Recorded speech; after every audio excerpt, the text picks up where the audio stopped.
Good morning friends, welcome back to my channel Dalia রিমসে তোমাদের সকলকে ওয়েলকাম জানিয়ে আজকে একটা নিউ ব্লগ নিয়ে চলে আসলাম। তোমরা সবাই কেমন আছো? আশা করছি তোমরা সবাই অনেক ভালো আছো, আমিও ভালো আছি। দেখতে থাকো আজকে একটা নতুন ব্লগ। তো আমি সকালবেলায় ঘুম থেকে উঠে কিছুক্ষণ নিচে ছিলাম, তারপর উপর আসলাম ছাদে, কারণ হনুমান এসেছে প্রচুর, যদি গাছের আমগুলো খেয়ে নেয় সেজন্য আসলাম একটু। তারপর নিচে আসার পর এদিকে সোফার কভারটা দেখছি কাচতে দিয়েছে কাজের বৌদিকে। তারপর বাবা বাজার থেকে একটা পছন্দের ফল নিয়ে এসছে, লিচু। তো শীত গরমকালে তো এই ফলগুলোই অনেক ভালো লাগে খেতে। তো লিচু, আম এগুলো তো অনেক পছন্দের একটা ফল, তরমুজ। তো যাই হোক, এদিকে পাঁপড় দিয়েছিলাম, তো সেটা রোদে দেওয়া আছে, এখনও শুকায়নি। তো রোদ প্রচণ্ড উঠেছে, আকাশ থেকে বুঝতে পারছো। আর এদিকে আমার একটা পার্সেল এসেছে, একটা না 3টে পার্সেল অর্ডার করেছিলাম, সেটাই এসেছে। তো কী কী এসেছে তোমাদেরকে বাড়িতে গিয়ে দেখাবো। আর এখানে একটু ভাবলাম তোমাদের সাথে শেয়ার করে নিই। আর পার্সেল 3টেই একসাথে আসবে বুঝতে পারিনি, ভাবলাম ভালোই হলো তোমাদের সাথে শেয়ার করে নেব 3টেই একসাথে কী কী অর্ডার করেছি। তো যাই হোক, এদিকে পার্সেলটা নিয়ে নেব। আর আকাশটা দেখছো চারিদিকে কি রোদ উঠেছে, প্রচুর রোদ উঠেছে, বৃষ্টির তো কোনো নামই নেই।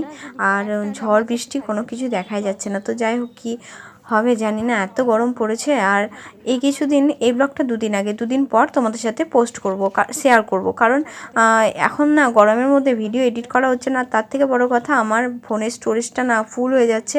তো কিছু রিলসগুলো আগে পোস্ট করে ডিলিট করে দিচ্ছি, তারপর ভিডিও এডিট করতে পারবো। তো এই 3টে পার্সেল এসেছে, চলো খুলে দেখা যাক কী কী এসেছে।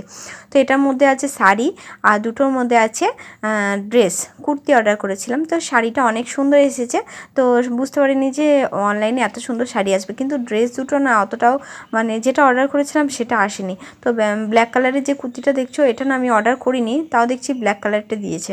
তো যাই হোক, ফেরত দেবো না, আর পরেই নেবো, কারণ ব্ল্যাক কালারটা আমার খুব ভালো লাগে, মা পরতে দেয় না, সেই জন্য বাজারে গিয়ে কেনাও হয় না। তো ভাবলাম চলে এসেছে, পরা হবে, তো ফেরতটা দিলাম না, রিটার্ন আর করবো না, নিয়ে নেব। তো এইদিকে আমি চিকেন রান্না করছি, আর চিকেনটা ম্যারিনেট করে রেখে দিয়েছি। গরমকালে আমাদের বাড়িতে অনেক, মানে আমি চিকেনটা যেহেতু ভালোবাসি বলে প্রত্যেক দিনই চিকেন রান্না হতো আগে, কিন্তু এখন গরমের মধ্যে একটু কমই হচ্ছে এখন। তো যাই হোক, এদিকে চিকেনটা রান্না করবো। আর বাবা মা তো একদম চিকেন খায় না, আমিই খাবো। তো আর আজকে চিকেনে একটু আলু দেবো, কারণ হচ্ছে চিকেনটা রাত্রেবেলায় মা বাবা রুটি দিয়ে খাবে, সে কারণে। আমি তো আলু খাই না, সেই জন্য, মানে চিকেনে আলু খাই না, সেজন্য আলুটা 4 পিস দিয়েছি শুধু বাবা মার জন্য, আর চিকেনটা আমার। তো যাই হোক, আর এদিকে কত বড় একটা লেগ পিস থেকেছে চিকেনের মধ্যে। আমি লেগ পিস খেতে ভালোবাসি বলে বাবা লেগ পিসটা নিয়েই আসে। তো লেগ পিসটা একটু বড়ই এনেছে, আর সাইডে কেটে আনেনি, তাই ভাবছি যে কি খুন্তি দিয়ে একটু ফুটিয়ে দিই, নাহলে তো মানে ভিতরে মশলাগুলো ঢুকবে না, ভালো লাগবে না। আর কত বড়, হয়তো ক্যামেরার মধ্যে তোমরা বুঝতে পারছো না, কিন্তু কাছ থেকে দেখলে বুঝবো অনেক বড় ছিল লেগ পিসটা। আর আমার কিন্তু স্নান টান হয়ে গেছে, স্নান করে আমি চলে এসেছি রান্নাঘরে। আর রান্নাঘরে এসে ভাবছি কেন আগে স্নানটা করলাম, রান্নাটা করলেই ভালো করতাম, তাহলে এতটা গরম লাগতো না। প্রচণ্ড গরম পড়েছে, আর গরমের মধ্যে রান্নাঘরে আসলে তো প্রচুর, মানে গরম করে আর কষ্ট হয়। যাই হোক, মা তো সারাদিন রান্নাঘরে থাকে, রান্না করে, সব মাদের কথাই বলছি, তাদের কত কষ্ট হয়। তো যাই হোক, রান্নাটা করে নেব। আর প্রচণ্ড গরম পড়েছে, প্রচণ্ড। তো এদিকে কবে বৃষ্টি হবে জানি না। তো আমরা খেতেও বসে গেছি। আজকে রান্না হয়েছিল, আমি তো শুধু চিকেনটা রান্না করেছি, আর মা করেছে চাটনি, তারপর হচ্ছে তরকারি। আজকে বেশি কিছু হয়নি, যেহেতু চিকেন হয়েছে বলে, আর স্যালাড। তো এই কটা মেনু। আমার তো তরকারি খুব একটা লাগে না যদি চিকেন থাকে। তো মা এদিকে সোফার কভারটা পরিয়ে নিল। আর আজকের ভিডিওতে আমি আমাকে কম দেখে সব কিছুটা বেশি দেখিয়েছি সবাইকে। তো এদিকে পাঁপড়গুলো রোদে শুকিয়ে গেছে, তুলে আনলাম এখনই। আর বেশিক্ষণ থাকলে কখন ঝটপট যদি হয় তখন বুঝতে পারবো না ঘরের মধ্যে থাকলে, তার জন্য আগেই তুলে আনলাম। তো সন্ধ্যের দিকে এটা ভাজা হচ্ছে, দেখা হবে কেমন হয়েছে। আর এই পাঁপড়টা কিন্তু আমিই বানিয়েছি।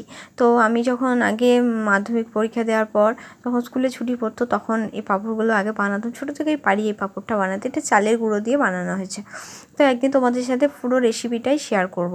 তো যাই হোক, অনেকেই জানো হয়তো এই পাঁপড় বানানোটা। তো আমি শিখেছি আমার মায়ের কাছে এটা। তো এই পাঁপড়টা আমি বানাতে পারি। তো গরমের রোদের মধ্যে না দিতে ভালো লাগে না, সেজন্য দেওয়া হয় না। তো এদিকে পাঁপড়টা ভালো করে ভাজা হলো, এখন খেয়ে দেখবো কেমন হয়েছে। খেতে কিন্তু ভালোই হয়েছিল। আর এদিকে রুটি করা হচ্ছে আজকে। মা বাবা কিছুদিন ধরে রুটি খাচ্ছে, আর আমার তো রুটি একদম ভালো লাগে না, আর এই গরমের মধ্যে তো একদমই না। তার জন্য আমার জন্য ভাত থাকে, আমি সে ভাতটাই খাই। আর ফ্রিজে ভরে করে রেখে দিই, ভাতটা নরম থাকে, মানে ঠান্ডা থাকে, নরম বলছি, ঠান্ডা থাকে, সেটাই খেয়ে নিই। আর মা বাবা রুটি খাচ্ছে, তো রুটিটা একদম ফুলছে না, আমিই করছিলাম।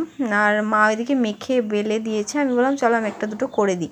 তো গরম প্রচণ্ড, মাকে বললাম তোমাকে আর আসতে হবে না। তো রুটিটা কমপ্লিট হয়ে গেছে, এবার রেখে দিলাম টেবিলে। আর আজকের ব্লগটা তোমাদের কেমন লাগছে কমেন্ট করে জানিও। আর এটাকে আমি এখন ধুয়ে নেবো, কারণ এটা কাজের বৌদিকে দেওয়া যাবে না, কারণ পুরো মাছ দিয়ে পুরো নষ্ট করে দেবে, তাই আমি ধুয়ে রাখবো।